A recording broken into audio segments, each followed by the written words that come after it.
is yet another story from my stories series. I hope you've been following it for the last couple of weeks or so.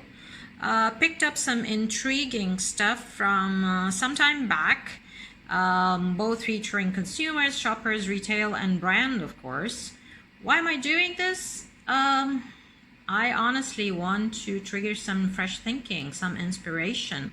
With all of us just locked down in this COVID thing, it's really hard to be inspired. So I hope I manage to do this, whether today's story or others.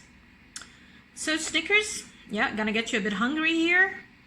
What about Snickers? Snickers is owned by the famous company Mars. It's a family owned, and guess what? It was called after the favorite horse of the owner. Yeah, absolutely. So that should give you an idea about naming your brands. That's actually a question I get a lot. It has to be memorable, simple to pronounce, mainly, not necessarily that is related to the product. So just an excellent example is Snickers. But two big words we want to focus on in today's story is differentiation and distinctiveness. So just to give you a landscape, and this is coming from 2009, believe it or not. I was shocked that it was that far away in history for me in the chocolate, even though I still remember it as if it was yesterday. Inta مش انت وانت جعان. Where did the hell did this come from? An amazing insight. So in the US, whether the local share or the global share, it was actually going down. So tough times in the chocolate land, and as usual, what people do is advertise. But did they succeed?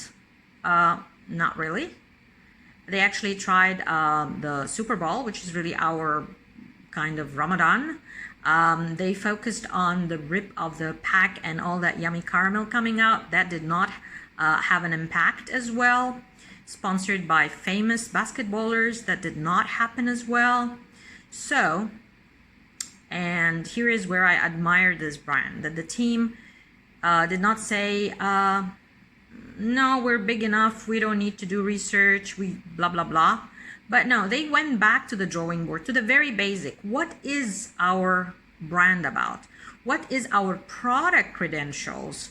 So you have nougat, caramel, peanuts covered with chocolate. So all of that bar, what does it do to you? Relieves hunger? Absolutely. You have the product credentials for it? Absolutely. And people believe you? Yep.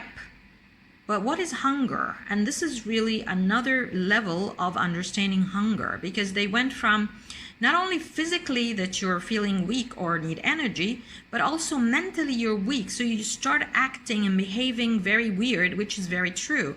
And this is where they said, okay, Snickers makes you again. You know, you're not yourself when you're hungry. Inta مش انت وانت جعان. But not only that, they went to the extra mile of understanding the visual cues, which is part and parcel of the brand.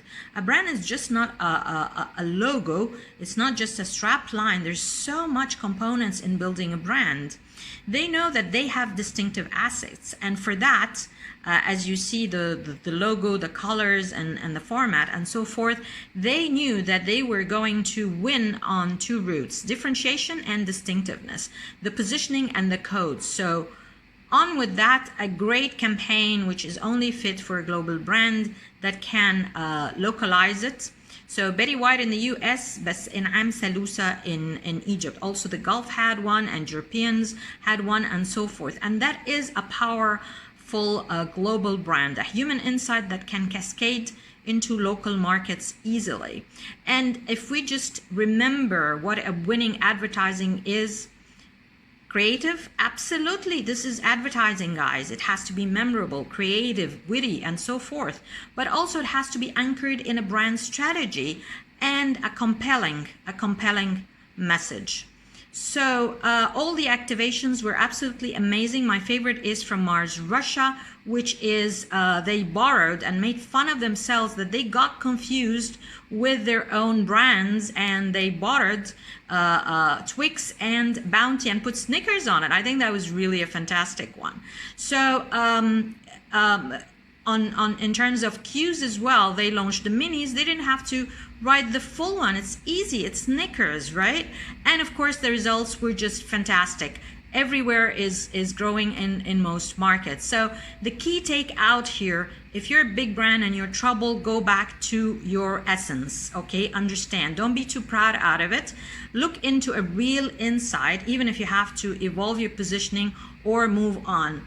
Codes, again, don't be too proud and say, everybody knows us. No, brand saliency